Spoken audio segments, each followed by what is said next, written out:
So, what happens when an ancient prophecy slams right into modern government policy?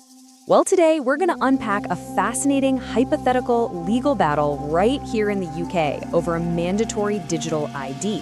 And it all kicks off with one seriously provocative question. I mean, really think about that. Can a prophecy written down almost 2,000 years ago actually bring a 21st century piece of technology to a grinding halt? It sounds kind of wild, right? But believe it or not, UK law is actually built to handle these exact kinds of messy clashes between faith and bureaucracy. And the specific verse at the very heart of it all is this one.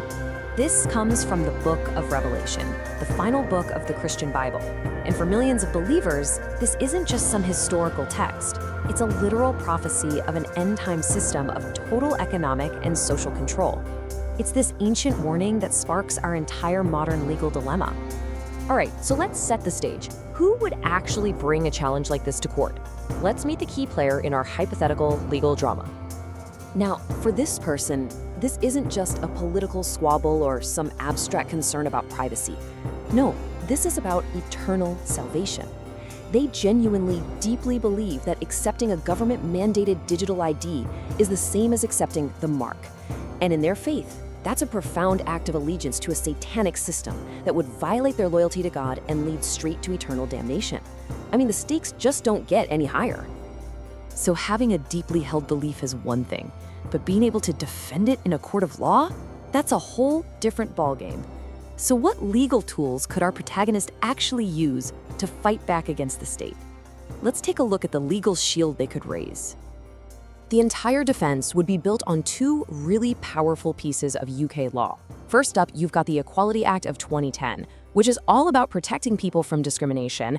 And second, there's the Human Rights Act of 1998, which specifically protects our freedom of thought, conscience, and religion. You can think of these two acts as the twin pillars holding up the entire case.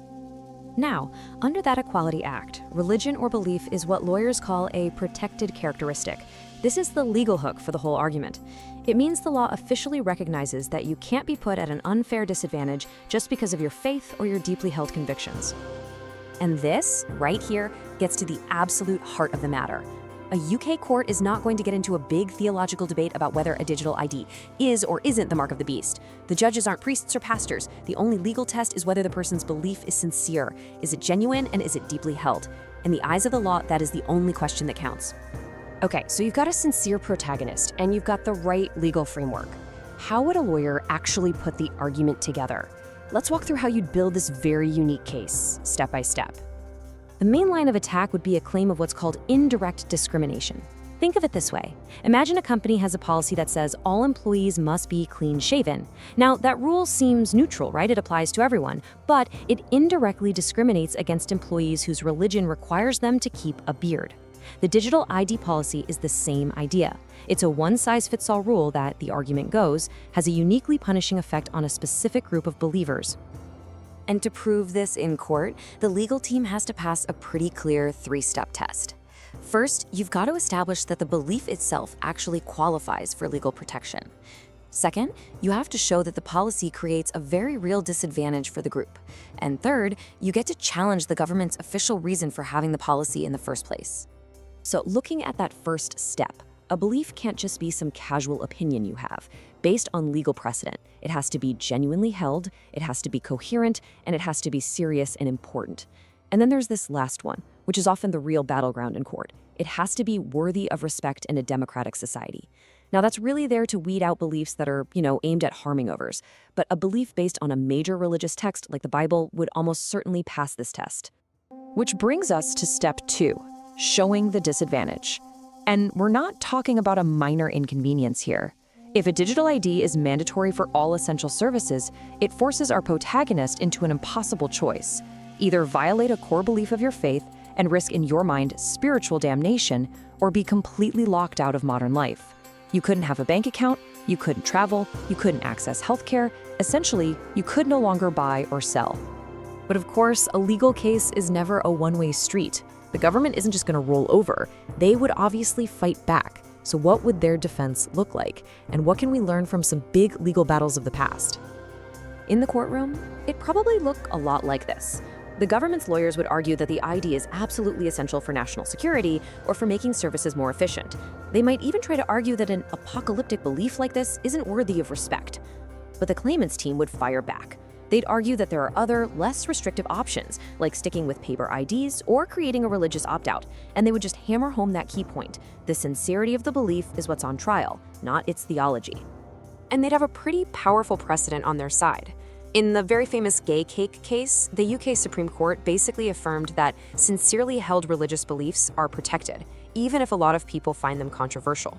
And this is so crucial because it established that the law is there to protect the belief itself, not whether the majority of people happen to agree with it. On top of that main argument about indirect discrimination, the legal team could also file other supporting claims to add more weight. For instance, if government officials started publicly calling the objectors irrational conspiracy theorists, well, that could open the door to a claim of direct discrimination. If they started using huge fines or public shaming campaigns to enforce the ID, that could be legally considered harassment. And finally, you could just make a broader human rights claim that a mandatory ID simply isn't a necessary or proportionate measure in a democratic society. Okay, let's step back from all the legal details for a second. What does this whole fascinating hypothetical showdown really tell us about the relationship between an individual's personal beliefs and the power of the modern state? So what's the big takeaway here?